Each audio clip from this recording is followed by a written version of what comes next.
So ladies and gentlemen, we already know what happened to Club Q. Somebody went there, started shooting and everything. This person was identified as non-binary, and people are now making interesting interviews on news channels, inviting transgender people to actually provide more info on what the heck is happening, which is interesting. Look. Natalie, when we started the show, we got a little bit of news earlier that the attorneys for the shooter are now saying that the shooter is non-binary, and the shooter would like to use the pronouns they, them, and this is for the court in all court papers, and that's what Anderson Aldrich's attorneys are saying. Do you have any thoughts on that? I think that's complete ludicrous. I believe they're just saying that because they want to have the easy way out on this. That's really, really offending, especially being a transgender woman myself, that a male, which it was obvious with the mugshot, that's a man, that's not a non-binary person, because in no way, shape, or form could they appear as a woman the next day. It's really offensive to even hear that they're playing that role. And if they're non-binary, why would you go after the club where you feel safe at? Why would you do that to a community where you are welcomed in if you are non-binary? Excellent question. Obviously, all of this will have to be answered. That's kind of weird, right? There are few things that she said that I'm like, you're kind of contradicting yourself, that in a way that I never thought was possible, right? I mean, number one, you can see from a picture that he's a man. I can say that to any person that is identifying differently than how they look in the picture. So I'm surprised that you can say something that I said, but I can maybe say it because I'm black and disabled, so I can have an opinion.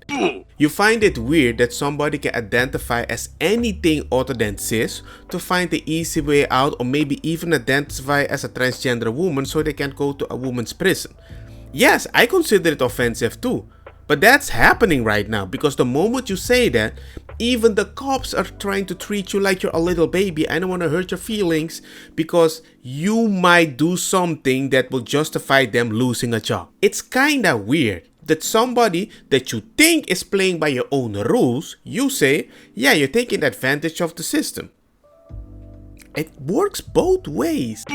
In no way or form or whatever, they can just appear like a woman the next day. But then again, we don't know if he has the clothes at home. We don't know if he has the makeup at home. All I know is most trans women that are on the street that haven't operated down there, other than that, if they dress normal clothes related to their born sex, usually I don't see any freaking difference, because not all of them are taking hormones. Because before we had hormones, you can still feel like a woman, cut the beard like a man to look like a woman, and that's normal.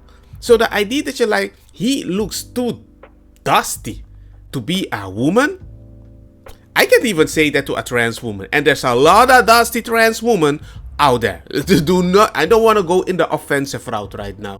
Why are you surprised that somebody can do this to your community? Maybe a lot more people might have told him there in the club, I don't think you're non-binary, because I can just look at you and you don't look non-binary. Maybe he didn't want to do all the mumbo jumbo, because you can just identify the way you want, right? What's a woman?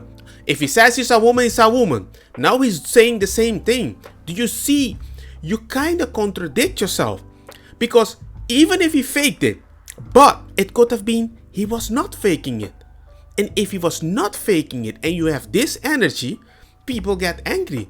Do you know how many people in your spaces, whenever you advocate that you're not a woman or whatever, you get private messages, I'm gonna pin, I wanna do your kid.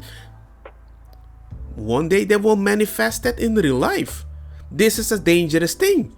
You think you have so much leeway sometimes that it doesn't surprise me this could have happened. If your logic is somebody is part of the LGBTQ and you're surprised that he might start shooting, all the things that I explained before, if you look at him or her, or sorry, they, and you don't see a non-binary, then you're already saying you don't look the way you're supposed to. I cannot use that logic to you as a woman, right? So if he says that, this is really frustrating. It's really, well, actually, you are saying that he's a he by the way you look. So officially, I'm not misgendering anyone because I also think he looks like a man. But you taught us that if whatever he says, she or they, I have to believe it. And it's freaking confusing. So even if I'm that confused, imagine he had that feeling. Don't you think he might start doing something gangster? As if the LGBTQ can never have any hateful ID? People have been telling me the worst things before, calling me the N-word and everything because I'm so marginalized I can use the N-word. That's like saying we don't have black on black crime, white on white crime. You live in a community. You're gonna hate the people in your own community the more you interact with them. That is a normal thing. And if that is true, which can happen in any community because you're a human being just like us with the same human right, come on. And you're telling me that it surprises you that some LGBTQ plus person might be a little incelly? I don't know, man. I'm not saying it has to be, but you are denying so many things. You are responding like many right-winger that you're suggesting, but when it comes from you, it's with love. This person, he, she, they, or whatever they want to identify, they might feel the same. And as long as you don't address it, I think you might make a bigger bomb that you would ever imagine. That's all I'm saying. Anyway, let me know your thoughts. Like, share, hit the bell notification. Let me know what you think. And see you guys next time. Peace.